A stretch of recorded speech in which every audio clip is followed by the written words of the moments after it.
اب اس پس منظر میں سوچئے ہم کہاں کھڑے ہیں، ہم کس شے کی گواہی دنیا کے سامنے دے رہے ہیں؟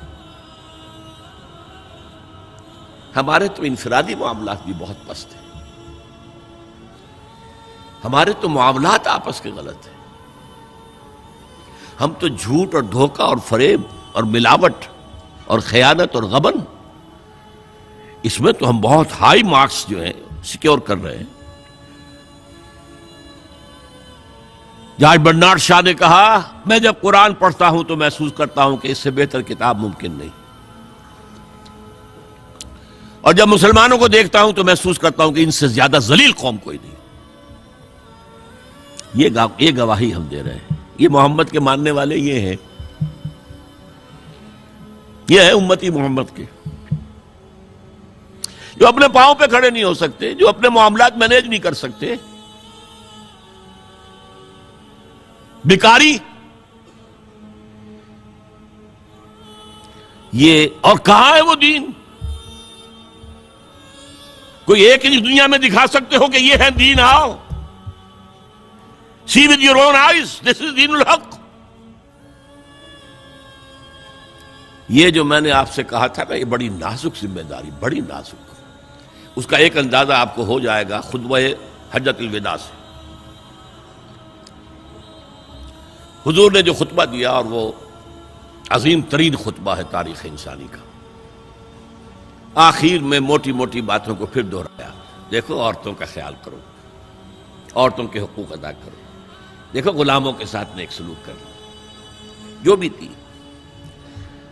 پھر آپ نے ایک سوال کیا، الا هل بلغت، لوگوں میں نے پہنچا دیا یا نہیں؟ 1.25 لاکھ کا مجمع تھا، آج سے 1400 برس قبل 1.25 لاکھ کا مجمع بہت بڑی بات تھی، بہت بڑی بات تھی، جبکہ ابھی اسلام صرف جزیرہ نما عرب تک محدود تھا۔ آج بھی پہلے کبھی ہو جاتے تھے 28-30 لاکھ بھی، ان مینیجیبل ہو رہا تھا معاملہ۔ اب سعودی عرب کی حکومت نے کو مینیج کیا، پابندیاں لگائی تو 20 لاکھ، یہی ہے نا 1.25 لاکھ کا مجمع۔ اور اس کا نقشہ میں دکھا دوں، ایک ایک حرف آپ 3 مرتبہ کہہ رہے تھے۔ داہنی طرف رخ کر کے کہا، وہ سنا، پھر مکبر کھڑے ہوئے ہیں، اس نے سنا اور آگے پہنچایا، اس نے سنایا آگے پہنچایا۔ لاؤڈ سپیکر تو تھا نہیں، کوئی پبلک ایڈریس سسٹم تو نہیں تھا۔ پھر آپ نے سامنے رخ کر کے وہی بات فرمائی، پھر یہاں سامنے کھڑے ہوئے لوگوں نے پہنچایا، پھر بائیں طرف رخ کیا۔ اسی لیے ہر جملے کو، ہر بات کو آپ نے 3 دفعہ کہا، الا هل بلغت، میں نے پہنچا دیا یا نہیں؟ اور عام عادت صحابہ کی یہ تھی کہ اول تو حضور کے سوال پر خاموش رہتے تھے کہ واللہ ورسولہ عالم، یا اگر جواب دیتے تھے تو فرط ادب سے بہت مختصر جواب۔ وہ چلبلے قسم کے شاگرد جو ہوتے ہیں، جو استادوں کو بھی پڑھانا چاہتے ہیں، صحابہ کرام اس طرح کے نہیں تھے، اپنی لیاقت اور ذہانت کا روب جو ہے اپنے استادوں پر گاٹتے۔ وہاں تو یہ تھا کہ ایک بات جواب ہے، یہاں 4 جواب دیے ہیں صحابہ نے۔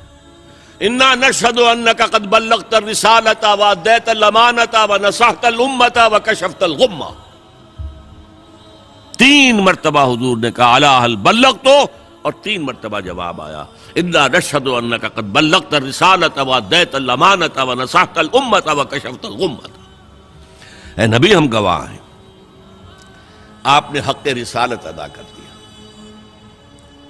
آپ نے حق امانت ادا کر دیا۔ یہ قرآن تو ہمارے لیے اللہ نے نازل کیا تھا نا، آپ کے پاس تو امانت تھی۔ آپ نے امت کی خیر خواہی کا حق ادا کر دیا، آپ نے ہر قسم کی گمراہیوں کے، اندھیاریوں کے، اندھیروں کے پردے چاک کر دیے۔ 3 دفعہ یہ جواب لے کر انگشت شہادت سے اشارہ کیا آسمان کی طرف، پھر لوگوں کی طرف، اللہم اشہد، اللہم اشہد، اللہم اشہد۔ اے اللہ تو بھی گواہ ہے، یہ مان رہے ہیں کہ میں نے پہنچا دیا۔ They can't sue me in your court on the day of judgment۔ یہ میرے خلاف استغاثہ نہیں لا سکتے کہ میں نے پہنچانے میں کمی کی ہے۔ یہ مان رہے ہیں کہ میں نے پہنچا دیا. It was the sigh of relief جس کو کہتے ہیں 23 برس کی محنت شاقہ. کون کون سے مراحل آئے ہیں. یوم طائف بھی آیا ہے، 3 سال کی شیب بنی ہاشم کی قید بھی ہے، معرکہ احد بھی ہے، احزاب بھی ہے، 70 مبلغین ذبح کیے گئے ہیں. کیا کیا نہیں دیکھا، کیا کیا نہیں جھیلا. لیکن پھر بات کیا ہوئی؟ اب آپ نے آخری بات اللہم اشہد اللہم اشہد اللہ، اور اس کے بعد فَلْيُبَلِّغِ الشَّاهِدُ الْغَائِبَ. اب جو یہاں موجود ہیں ان کے ذمے ہے کہ پہنچائیں ان کو جو یہاں نہیں ہے. میں فارغ، میرے کندھے سے بوجھ اتر گیا، اب تمہارے کندھوں پر آیا. اب اس غائب میں وہ بھی تمام لوگ شامل تھے جو اس وقت دنیا میں تھے اور وہاں نہیں تھے. شاہد اور غائب کا لفظ آ گیا جہاں سے میں نے بات شروع کی تھی. شاہد اور غائب، شاہد موجود، فَلْيُبَلِّغِ الشَّاهِدُ الْغَائِبَ، اور غائب میں وہ بھی ہے جو قیامت تک آئیں گے. یہ ہے اس امت کا فرض منصبی، اور اگر آپ سمجھیں یہ ہے اس امت کا فریضہ رسالت.